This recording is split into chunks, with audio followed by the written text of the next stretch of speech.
उसको क्या करना होता है, ज़्यादा संकुचित करना होता है, और ज़्यादा संकुचित करने पर आंखों पर तनाव ज़्यादा पड़ता है। पर इससे फ़ायदा क्या होता है, वस्तु का जो आवर्धन है वो अपने पास में कई गुना बढ़ जाता है, और जो अपने पास में यहाँ 1 गुना और अलग से एक्स्ट्रा हो जाता है। 1 गुना को अगर हम 100 से गुना करें तो 100 गुना तो अपने पास में बढ़ेगा ही आसानी से। अब अपन देखें इसका दूसरा भाग की हम बात करें कि जब वस्तु अपने पास में कहाँ स्थित हो, अनंत पर। अब इसके लिए अपने पास में लेंस सूत्र तो वही रह जाएगा, यहाँ पे जो दूरी है b, उसकी जगह अपने पास में आ जाएगा d की जगह इनफाइनाइट, बाकी का यही मान रह जाएगा। और यहाँ अपन इस d की जगह भी हम लिख सकते हैं इनफाइनाइट, चाहे माइनस का लिखो चाहे प्लस का लिखो। 1/इनफाइनाइट का दोस्तों मान होता है अपने पास में 1/इनफाइनाइट होता है, इसका मान अपने पास में 0 होता है, यानी इस समीकरण को हम लिख सकते हैं 1/f बराबर, यहाँ पे ये तो हो जाएगा अपने पास में पूरा 0 बराबर आ जाएगा 1/f बराबर 1/3। इसको हम दे दें समीकरण नंबर, इसको दे दें हम 7 नंबर, तो ये हो जाएगा दोस्तों हमारे पास 8 नंबर समीकरण। इस 8 नंबर समीकरण का मान वापस हम क्या करेंगे, यहाँ पे 8 नंबर का मान 6 में रखेंगे। 6 में रखेंगे तो अपने पास में बदलाव क्या हो जाएगा, इसके अंदर यहाँ से जो 1/u है उसका मान अपन रखेंगे, तो यह जाएगा b × 1/f, और ये राशि पूरी हट जाएगी, और अपने पास में आवर्धन क्षमता का जो सूत्र है वो आ जाएगा अपने पास में m बराबर d/f, ये अपने पास मान हो जाएगा। अब ये आवर्धन क्षमता पहले वाली आवर्धन क्षमता से क्या है, एक जो प्लस का 1 था वो 100 गुने के बराबर, यानी 100 गुना उससे कम हो जाती। अनंत पर हम वस्तु देखें तो थोड़ी आंखों पर जोर कम पड़ता है, पर आवर्धन क्षमता जो पहले वाली थी निकट बिंदु वाली, उससे कई गुना कम हो जाती है। ये हमारे पास में आसान सा सरल सूक्ष्मदर्शी है। अब हमको किसी वस्तु का आवर्धन का मान और बढ़ाना है, तो उसके लिए हम संयुक्त सूक्ष्मदर्शी को काम में लेते हैं। उसको हम दोस्तों आगे वाले वीडियो में पढ़ेंगे। अगर आपको मेरा वीडियो अच्छा लगा है तो वीडियो को लाइक करें, शेयर करें, सब्सक्राइब करें। जय हिंद दोस्तों। मैं रमेश चंद्र कुमावत, व्याख्याता भौतिक विज्ञान, स्वागत करता हूं आपका मेरे YouTube चैनल में फिजिक्स विद RC कुमावत। किरण प्रकाश की में हमने मानव नेत्र पढ़ लिया था। अब मानव नेत्र का उपयोग क्या होता है दोस्तों, वस्तु को देखने के काम आता है। अब हमारे पास में कुछ वस्तुएं ऐसी होती है जो बहुत छोटी होती है, जिनको हम आंख द्वारा साफ नहीं देख पाते हैं। अब जिन वस्तुओं को हम आंख द्वारा साफ नहीं देख पाते हैं तो उनको हमको देखना जरूर होता है। जैसे हमारे पास में सूक्ष्म जीव होते हैं, बैक्टीरिया होते हैं, छोटे कण होते हैं, उनको अगर हम आंख से देखना चाहें तो आंख द्वारा हम देख नहीं पाते हैं, तो उनको हम देखते हैं सूक्ष्मदर्शी द्वारा। तो हमारे पास में नेक्स्ट टॉपिक हो जाएगा दोस्तों सूक्ष्मदर्शी। अब सूक्ष्मदर्शी क्या होता है दोस्तों, इसको हम थोड़ा सा देख लें। सूक्ष्मदर्शी का मतलब होता है जो अपने पास में सूक्ष्म वस्तुओं को बड़ा करके दिखा दे। उस युक्ति को हम क्या कहते हैं दोस्तों, सूक्ष्मदर्शी। छोटी वस्तुएं हैं, जैसे हमारे पास में हमारे बाल हैं। बाल को अगर हमको देखना हो तो सामान्य रूप से एक बाल को हमको देखने में बहुत ज़्यादा तकलीफ आएगी। उसको अगर हमको जूम करके देखना हो तो उसको हम सूक्ष्मदर्शी के द्वारा देख सकते हैं। तो सूक्ष्मदर्शी की परिभाषा क्या होगी, वह युक्ति जिसके द्वारा सूक्ष्म वस्तुओं को बड़ा करके देखा जाता है सूक्ष्मदर्शी कहलाती है। अब सूक्ष्मदर्शी हमारे पास दोस्तों दो प्रकार की होती है। एक तो होती है सरल सूक्ष्मदर्शी, सरल सूक्ष्मदर्शी, और दूसरी होती है हमारे पास में सरल सूक्ष्मदर्शी, दूसरी होती है हमारे पास में संयुक्त सूक्ष्मदर्शी।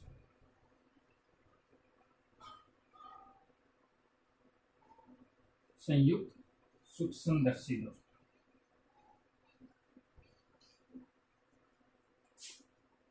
सरल सूक्ष्मदर्शी के अंदर क्या होता है, एक उत्तल लेंस होता है, एक उत्तल लेंस होता है दोस्तों। और संयुक्त सूक्ष्मदर्शी में दो या दो से अधिक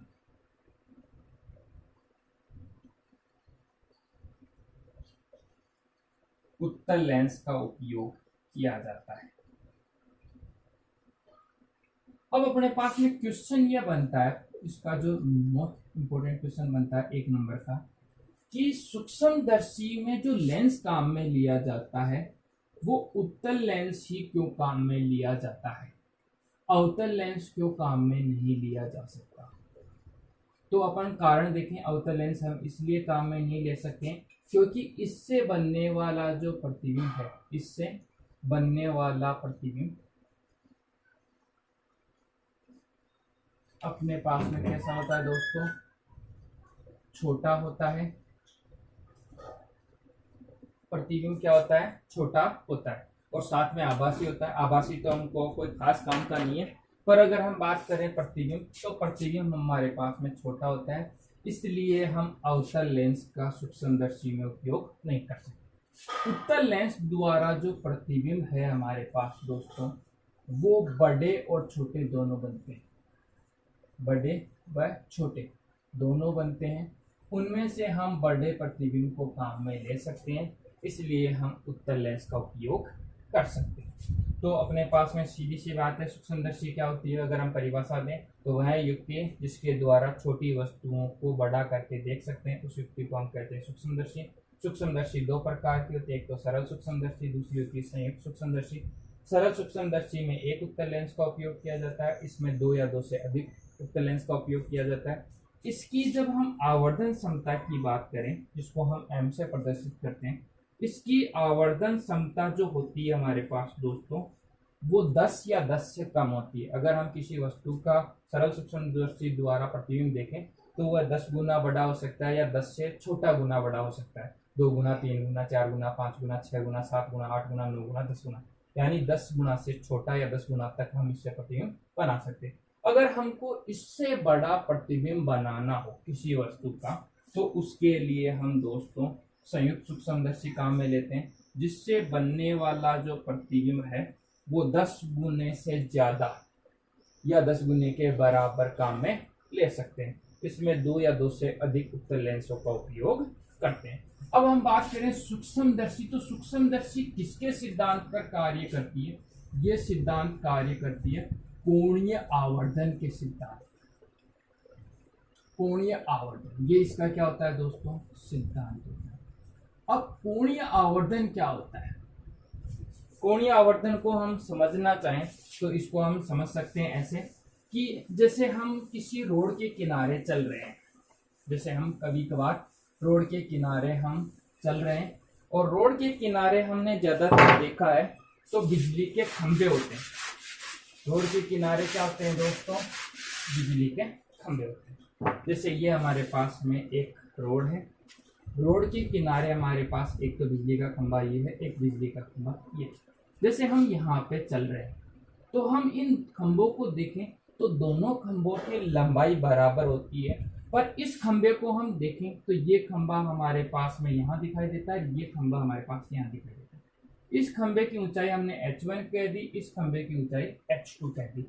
हम अगर यहाँ खड़े हैं तो यहाँ से जब हम खंभों को देखें तो हमको लगता है कि h2 खंभा तो छोटा है और h1 खंभा हमारे पास में बड़ा है। जैसे इस खंभे को हम A नाम दे दें, इसको हम दे दें B नाम।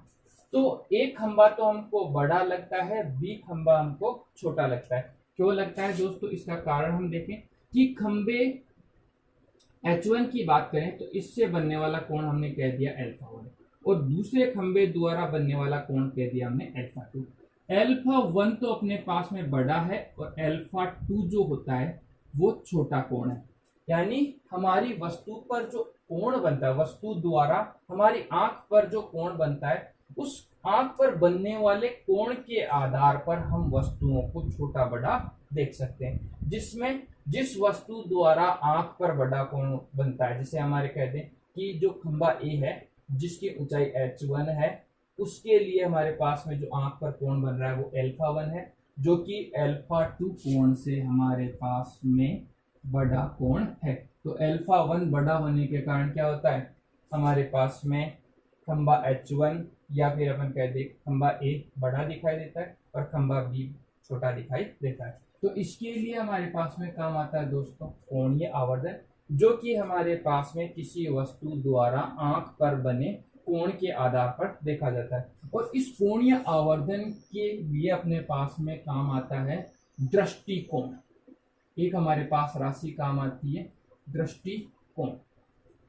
दृष्टिकोण क्या होता है, इसको हम समझें कि किसी वस्तु द्वारा हमारी आंख पर जो कोण बनता है उस कोण को ही हम कहते हैं दोस्तों दृष्टिकोण। यानी किसी वस्तु द्वारा आंख पर बना कोण दृष्टिकोण कहलाता है। और दृष्टिकोण का जो अनुपात होता है, जो कोणीय आवर्धन है, इस कोण स्मॉल m से प्रदर्शित करते हैं, जो कि हमारे पास में होता है किसी प्रतिबिंब, किसी वस्तु का जो प्रतिबिंब है उस प्रतिबिंब का आंख पर बना कोण तथा वस्तु का आंख पर बने कोण का जो अनुपात है उसको हम कहते हैं कोणीय आवर्धन। तो कोणीय आवर्धन हो जाता है बीटा अपॉन अल्फा। जो बीटा होता है अपने पास में प्रतिबिंब के लिए कोण होता है, प्रतिबिंब के लिए कोण, और अपने पास अल्फा होता है बिंब के लिए कोण।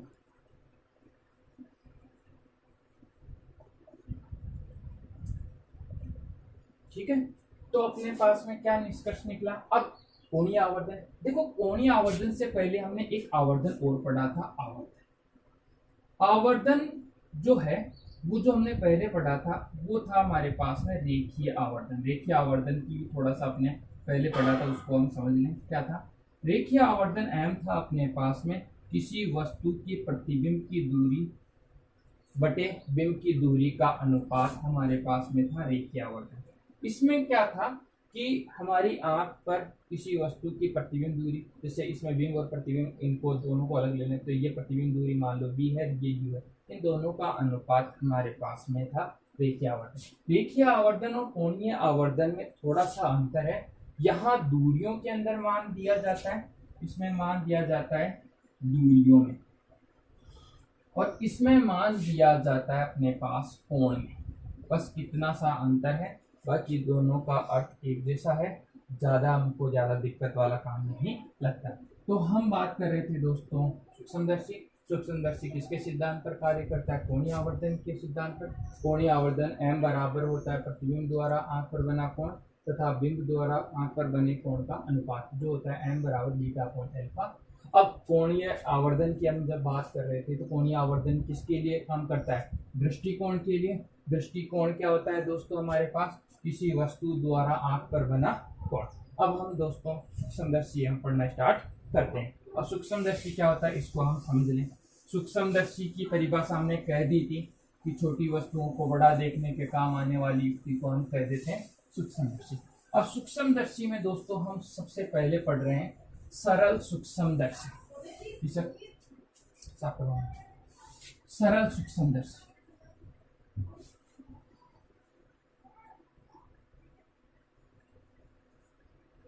सरल सूक्ष्मदर्शी में क्या होता है, सरल सूक्ष्मदर्शी में क्या होता है दोस्तों, एक उत्तल लेंस का हमारे पास में उपयोग किया जाता है।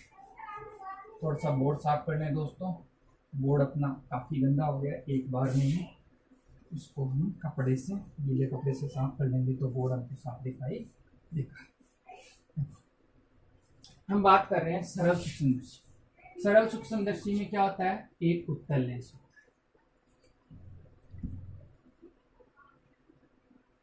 इससे जो वस्तु का प्रतिबिंब है वो हम लगभग 10 गुना बड़ा बना सकते हैं, अधिकतम 10 गुना, और उससे अपन कह सकते हैं 2 गुने से ज्यादा प्रतिबिंब हम बना सकते हैं। अब इसके अंदर हमारे पास में कैसे हमारे पास में काम में लिया जाता है, इसके लिए हम बात करें दोस्तों सिद्धांत, कि सरल सूक्ष्मदर्शी का सिद्धांत क्या होता है। हम जानते हैं कि ये हमारे पास में एक उत्तल लेंस है। उत्तल लेंस के बारे में मैं थोड़ा सा आपको पहले बता दूं क्या क्या होता है। इस उत्तल लेंस में ये जो बिंदु होता है इसको हम कहते हैं ओ बिंदु, जो कि उत्तल लेंस का प्रकाशिक केंद्र होता है। इसको हम कहते हैं प्रकाशिक केंद्र। इस प्रकाशिक केंद्र के दोनों तरफ इसके होते हैं फोकस बिंदु। इस वाले फोकस बिंदु को हम F1 कहते हैं, इसको हम F2 कहते हैं। इनके बारे में मैंने आपको पहले बता दिया था, इससे पहले वाले वीडियो में आप देखें ना, उसमें पता लग जाएगा जहां हमने लेंस पढ़ा है। इस वाले फोकस बिंदु को द्वितीय फोकस बिंदु कहते हैं, इसको प्राथमिक फोकस बिंदु कहते हैं। यहाँ हमारे पास में जो फोकस बिंदु होता है उसको हम कहते हैं, ये जो फोकस बिंदु लगभग इसका वक्रता केंद्र होता है जिसको हम 2f1 कहते हैं, इधर वाले को हम कहते हैं 2f। अगर हम वस्तु को इसके इधर की ओर कहीं पे भी हम रख दें तो इससे जो बनने वाले प्रतिबिंब होते हैं वो अपने पास में उल्टे, वास्तविक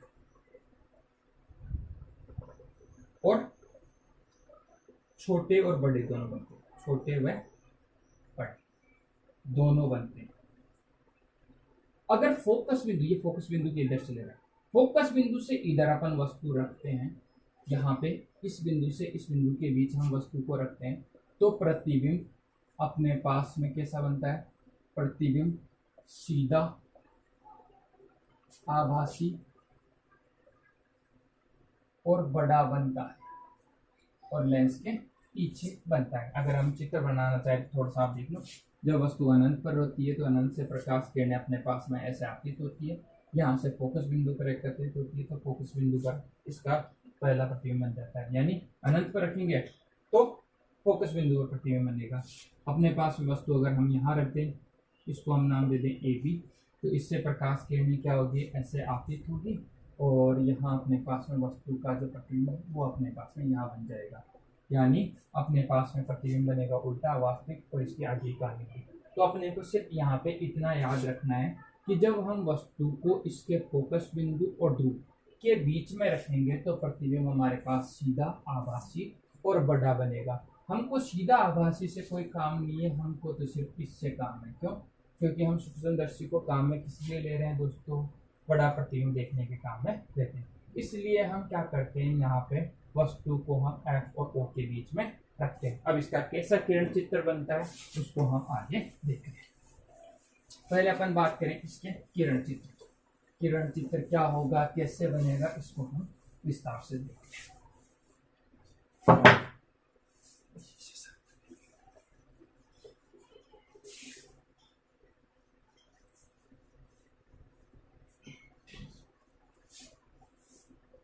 किरण चित्र,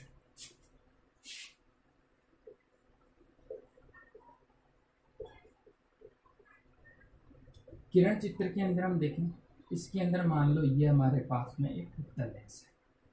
इस उत्तल लेंस में ये हमारे पास में इसका प्रकाशीय केंद्र है O, इसका ये फोकस बिंदु F, इसके इधर भी फोकस बिंदु, इस वाले को F1 कह दें, इस वाले को F2 कह दें। यहाँ हम क्या कर रहे हैं दोस्तों, यहाँ वस्तु रख रहे हैं, वस्तु का नाम दे दिया हमने AB हमने वस्तु यहाँ पे। ये जो AB वस्तु है इस पर अपने पास में प्रतिबिंब बनाना है, इस वस्तु AB का हमको प्रतिबिंब बनाना है। और वस्तु AB का जो प्रतिबिंब हम बनाएंगे वो प्रतिबिंब हमारे पास में कैसा होना चाहिए? वस्तु से बड़ा होना चाहिए। वस्तु हम रख रहे हैं इसके फोकस बिंदु और प्रकाशीय केंद्र के बीच में, तो इसके लिए हमको क्या करना है? किरण चित्र बनाना है। इसके लिए हम क्या करते हैं, जो साधारण लेंस के अपवर्तन के नियम है वो काम में लेंगे। पहला हमने नियम काम में लिया कि प्रकाश किरण मुख्य अक्ष के समांतर आपतित हुई, वहाँ एकत्रित होगी दोस्तों फोकस बिंदु से, यानी ये प्रकाश किरण ऐसे होकर गुजर जाएगा। ये हमारे पास में लेंस के अपवर्तन का पहला नियम हो गया। अब दूसरी प्रकाश किरण की बात करें कि दूसरी प्रकाश किरण हमारे पास में ऐसे होकर गुजर रही है। यह हमारे पास लेंस के प्रकाशीय केंद्र से होकर गुजरती है। जब कोई प्रकाश किरण लेंस के प्रकाशीय केंद्र से होकर गुजरती है तो उसका जो हमारे पास में विचलन है वो नहीं होता है, यह सीधे निकल जाती है। अब चूंकि हम देखिए यहाँ तो दूरी कम है, यहाँ दूरी हमारे पास बढ़ गई, तो इधर तो प्रकाश किरणें मिलेगी नहीं, मिलेगी किधर? पीछे की ओर, और पीछे की ओर हमारे पास मिलेगी दोस्तों, तो वस्तु का जो प्रतिबिंब है अपने पास में वो ऐसा मिल जाएगा हमको। ये दोनों प्रकाश किरणें ऐसे एक दूसरे को प्रतिच्छेद करेगी और यहाँ हमारे पास वस्तु का प्रतिबिंब हो जाएगा A', B'। यहाँ हमारे पास में आ जाएगा 2F1 दूरी और उसके इधर की ओर हमारे पास वस्तु का प्रतिबिंब बन जाएगा। इस प्रतिबिंब की अगर हम ऊंचाई की बात करें तो इसकी ऊंचाई h है और प्रतिबिंब की ऊंचाई को हमने कह दिया h'। यहाँ हम क्या कर रहे हैं, वस्तु को देखना चाह रहे हैं, तो वस्तु को देखना चाह रहे हैं तो यहाँ हमारे पास में मानव नेत्र है जो अपने पास में ऐसा है। यहाँ क्या है, कोई वस्तु, कोई व्यक्ति इस बिंब को देख रहा है। यहाँ हमारे पास लेंस के द्वारा वस्तु का प्रतिबिंब बन रहा है, इसलिए यहाँ जो कोण बन रहा है उसको हमने कह दिया दोस्तों बीटा कोण, जो कि हमारे पास में होता है प्रतिबिंब कोण। अगर ये बीटा है तो यहाँ ज्यामिति के अनुसार ये कोण भी हमारे पास में हो जाता है बीटा। अब हम इनकी दूरियों की बात करें तो यहाँ से इसकी जो दूरी है वो हो जाएगी माइनस का u, जो कि हो जाएगी हमारे पास बिंदु दूरी। यहाँ से अगर हम दूरी की बात करें तो ये हो जाएगी अपने पास में v दूरी, और ये भी अपने पास में हो जाएगी दोस्तों माइनस के साथ। क्यों? क्योंकि यह लेंस के बाईं ओर है, जिधर से हमारे पास प्रकाश किरणें आ रही, दोनों अपने पास में दूरियां हो जाएगी यहाँ पे माइनस की। अब यहाँ अपने पास में देखो हमको क्या करना है, सरल सूक्ष्मदर्शी की आवर्धन क्षमता निकालनी। आवर्धन क्षमता, और आवर्धन क्षमता होती है हमारे पास n m, और यहाँ आवर्धन क्षमता हम कौन सी निकाल रहे हैं दोस्तों, कोणीय आवर्धन क्षमता, कोण के आधार पर निकाल रहे हैं, इसलिए हमारे पास कोणीय आवर्धन क्षमता होगी n, इसका मान हमको निकालना है। अब कोणीय आवर्धन क्षमता अगर हम सूत्र देखें तो ये होता है अपने पास बीटा अपॉन एल्फा। तो अपने पास दोस्तों बीटा कोण तो आ गया। अब एल्फा कोण को मान हमको और लिखना है। अब एल्फा कोण होता क्या है, इसके लिए अपन देख लें कि किसी वस्तु द्वारा आंख पर बनने वाला कोण। अब यहाँ क्या होना चाहिए, हमारे पास लेंस काम में नहीं आना चाहिए, तो इसके लिए हम किरण चित्र बनाए। यहाँ हमारे पास में ये वस्तु है, इसको हमने नाम दे दिया ए बी। ये ए बी वस्तु वही है जो अपने पास यहाँ है, इसकी ऊंचाई हम कह रहे हैं h। यहाँ हमारे पास में कोई वस्तु रखी है, वो हमारे पास में यहाँ कोई आंख है, इस आंख पर ये कोण बना रहा है l। इसकी अगर हम देखें, यहाँ कोई व्यक्ति इसको देख रहा है, तो ये हमारे पास में आंख की सतह। इसकी अगर हम दूरी की बात करें तो ये हो जाएगी दोस्तों हमारे पास माइनस की b दूरी। अब इसको हमने b दूरी क्यों कहा, इसको समझ ले थोड़ा सा। b दूरी होती है किसी भी स्वस्थ व्यक्ति द्वारा निकटतम बिंदु की दूरी, जिसको हम d से प्रदर्शित करते हैं। यह है हमारे पास में वस्तु से आने वाली प्रकाश किरण के लिए, इसलिए माइनस का चिन्ह इसमें काम में आ जाता है। तो अपन इसमें अपन क्या करते हैं, आवर्धन क्षमता का मान निकालते हैं। अब इसके अंदर थोड़ा लिखने का काम है, जैसे अपने पास में फिजिक्स में डेरिवेशन सोल्व करते हैं तो कुछ लिखते हैं, तो लिखने का काम थोड़ा सा सिद्धांत के अंदर हम लिखेंगे। सिद्धांत के अंदर हम लिखेंगे कि सरल सूक्ष्मदर्शी में किसी वस्तु का प्रतिबिंब बनाने के लिए वस्तु को उसके फोकस बिंदु और प्रकाशीय केंद्र के बीच में रखा जाता है, जिससे वस्तु का सीधा आभासी और बड़ा प्रतिबिंब लेंस के बाईं ओर, या ये कह सकते हैं वस्तु की ओर बनता है। ये इसका अपने पास में लिखने का काम है। फिर उसके बाद में लाइन चेंज करके हम लिखेंगे सरल सूक्ष्मदर्शी की कोणीय आवर्धन क्षमता m बराबर बीटा अपॉन एल्फा। तो हमको क्या करना होगा दोस्तों, इन दोनों चित्रों से बीटा और एल्फा का मान ज्ञात करना होगा। अब बीटा और एल्फा का मान ज्ञात करेंगे तो इस वाले समीकरण को हमने दे दिया समीकरण नंबर 1। अब हम बीटा का मान निकाल लें, तो बीटा का मान निकालने के लिए देखो बीटा कोण यहाँ है, ये रहा हमारे पास बीटा कोण, तो बीटा का मान निकालें। अब बीटा का कोण का मान निकालने के लिए देखो हमारे पास में दूरियां दे रखी, ए बी जो कि क्या है h, और ए ओ जो कि हमारे पास माइनस 2 है। ये जो दूरी है ए ओ, ये तो आधार है, ए बी अपने पास में है लंब। आधार और लंब के अंदर मान हमको दे रखा है। अब आधार और लंब के अंदर हमारे पास कौन सा त्रिकोणमितीय फलन काम करता है, इसीलिए हम देख लें। यहाँ होता है अपने पास सूत्र त्रिकोणमितीय फलन के लिए लाल बटा करता, तो लंब बटे कर्ण साइन थीटा, आधार बटे कर्ण कोस थीटा, लंब बटे आधार होता है टेन थीटा, और टेन थीटा के लिए लंब और आधार दोनों का मान दे रखा है। इसलिए हम क्या करते हैं, बीटा का मान ज्ञात करने के लिए हम कह सकते हैं बीटा का मान ज्ञात करने के लिए, इसमें लिखे हम बीटा का मान ज्ञात करने के लिए हम क्या करेंगे, इसमें त्रिभुज लेंगे। त्रिभुज लिया हमने दोस्तों ओ ए बी से। अब देखो हमारे पास में देखो दो चीज आपके पास में कंफर्म करवा दो पहले कि अपने पास में बीटा कोण तो इस त्रिभुज में भी काम आ रहा है, ओ ए डेस बी डेस। जो बीटा कोण है थोड़ा सा इसको हम समझ लें, ये त्रिभुज ओ ए बी इसमें काम आ रहा है, और उसके अलावा त्रिभुज ओ ए डेस बी डेस इसमें भी काम आ रहा है। तो हमने ये वाला त्रिभुज काम में क्यों नहीं लिया, इसका हम कारण देखें। क्योंकि यहाँ ये वाला त्रिभुज हम काम में लेते हैं तो यहाँ वस्तु का प्रतिबिंब बन रहा है, और हमको क्या है कि यहाँ h और h, क्योंकि हमको अल्फा और बीटा में संबंध लाना है, तो एक भुजा तो कॉमन रखनी है। यहाँ ए बी भुजा और यहाँ ये ए बी भुजा दोनों बराबर है, इसलिए हम क्या करते हैं यहाँ त्रिभुज ओ ए बी को ही काम में लेते हैं, ओ ए डेस बी डेस को काम में नहीं लेते हैं। समझ आ गया दोस्तों? तो इसको हम काम में नहीं ले रहे हैं। अब इसको हम काम में लेना स्टार्ट करें, यानी काम करना स्टार्ट करें। हम यहाँ पे लिख सकते हैं टेन बीटा बराबर, टेन बीटा बराबर होता है अपने पास लंब बटे आधार, लंब हो जाएगा अपने पास में ए बी बटे आधार हो जाएगा ए। अब इसमें देखो यहाँ ओ तो आ गया अपने पास में, इसमें हम ये कह दें कि यदि बीटा कोण अल्फा, यदि बीटा कोण अल्फ हो तो, और ये अल्फ हो तो हम क्या कह सकते हैं, टेन बीटा लगभग बराबर हो जाएगा बीटा के, और इसे हम कह सकते हैं बीटा बराबर आ जाएगा ए बी अपॉन ए। इसको दे दें हम समीकरण नंबर 2। तो बीटा का मान आ गया अपने पास में। अब किसका मान चाहिए, एल्फा, तो हम लिख सकते हैं एल्फा का मान ज्ञात करने के लिए, और इसमें हम त्रिभुज काम में लेंगे। अब त्रिभुज अपने पास में एल्फा कोण यहाँ आ रहा है, तो ए बी, और यहाँ अपने पास में न्यू मान दे रखा है, इसको हमने कह दिया ओडेस बिंदु। क्या कह दिया, ओडेस बिंदु। तो यहाँ आ जाएगा ए बी ओडेस, त्रिभुज हमने ले लिया ओडेस ए बी। पहले किसी को भी ले सकते हो आप, सेम हम कह सकते हैं। वापस क्या करेंगे, वही मान लिखेंगे टेन एल्फा, टेन एल्फा बराबर होगा लंब बटे आधार, लंब हो जाएगा ए बी बटे ए ओएस। वापस कंडीशन ले लें हम, यदि एल्फा अल्फ हो तो,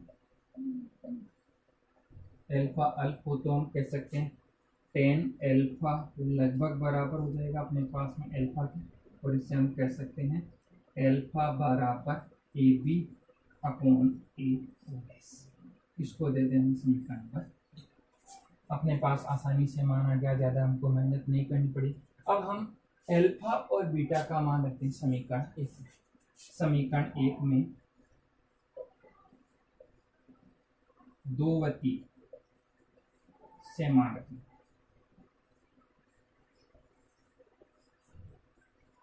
इसका मान रखेंगे तो अपने पास में m बराबर आ जाएगा यहाँ पर ए बी अपॉन ए बटे ए बी अपॉन ए।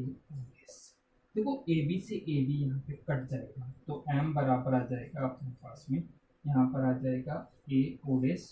ये हर का हर है तो अंश में चला जाएगा, ये अंश का हर है इसलिए ये हर में आ जाएगा, ये आ जाएगा एक। समीकरण नंबर 3, ये समीकरण नंबर 3 होगा अपने पास में, और ये 4। तो हम क्या कर रहे हैं, समीकरण 4 हमारे पास में आ जाता है, इसको हम इधर लिखें m बराबर हम कह सकते हैं अपने पास में आ गया ए ओडेस अपॉन ए। अब इसका हम चित्र से मान रखें, चित्र से इसका मान रखेंगे तो m बराबर आ जाएगा ए ओडेस, ए ओडेस अपने पास में ये दूरी है माइनस का b, और उसके बाद में ए ओ कहाँ है अपने पास में, ए ओ ये दूरी है माइनस का d, और इससे अपने पास में m बराबर आ जाएगा b अपॉन यू। यह आ जाएगा अपने पास सरल सुख संदर्शी की आवर्धन क्षमता। और कौन से आवर्धन क्षमता, कोणीय आवर्धन क्षमता। यहाँ देखो आवर्धन क्षमता हमारे पास प्लस की है, जिससे हम ये कह सकते हैं कि बनने वाला जो प्रतिबिंब है वो हमारे पास आभासी है, सीधा है और बड़ा है। ठीक है दोस्तों, अब हम क्या करते हैं, इस आवर्धन क्षमता को हम देखें तो हमने वस्तु का प्रतिबिंब तो हम देख लेते हैं 2 गुना से 2 गुना से लेकर 10 गुना तक बन सकता है। अब वो देख कहाँ सकते हैं हम, अधिकतम कहाँ देख सकते हैं, न्यूनतम कहाँ देख सकते हैं। इसके लिए हमारे पास में आंख के 2 बिंदु होते हैं, जहाँ हम वस्तु को सबसे ज्यादा निकट लेकर साफ देख सकते हैं, और एक जहाँ पर अधिकतम दूरी पर साफ देख सकते हैं। तो जो 2 बिंदु हैं हमारी आंख के लिए, इसको मिटा रहा हूँ दोस्तों में, वो क्या क्या होते हैं थोड़ा सा इसको देख लें हम, कि आंख के लिए अपने पास में 2 बिंदु जो अपने पास में कहाँ कहाँ काम आते हैं उनको हम देखें।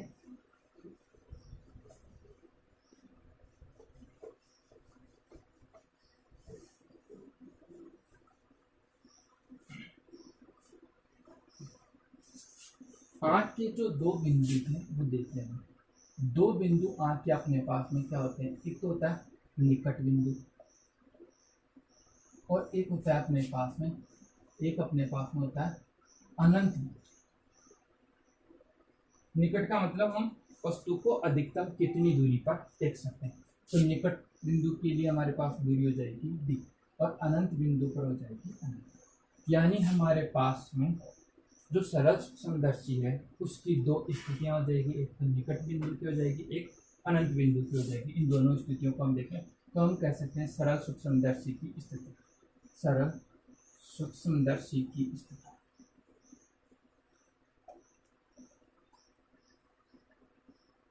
और इन स्थितियों में हम पहली स्थिति देख रहे हैं जब वस्तु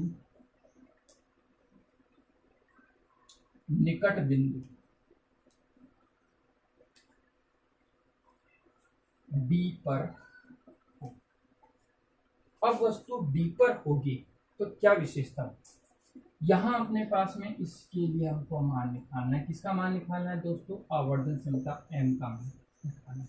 अब ये क्यों कर रहे हैं? क्योंकि हम यहाँ पे जो दूरी है यहाँ पे U, इसका मान हमको फोकस दूरी में लाना है, क्योंकि लेंस की फोकस दूरी होगी उसके आधार पर हम प्रतिबिंब को बड़ा छोटा कर सकते हैं। वहाँ U का काम बहुत कम होता है। क्यों? क्योंकि U जो राशि अपने पास में होती है वो हमारे पास में रेखीय आवर्धन में काम आता है। क्यों? क्योंकि M बराबर अपने पास सूत्र था V/Q, तो वहाँ V और U काम आता है। और यहाँ हमारे पास में U आ रहा है तो इस U को हमको क्या करना होगा दोस्तों? हटाना होगा। इसलिए हम इसकी स्थितियां लेते हैं। तो स्थितियों में हम कह रहे हैं कि निकट बिंदु D पर हाल है। अब यहाँ से U को हटाएं तो U को हम F में लाना चाहते हैं।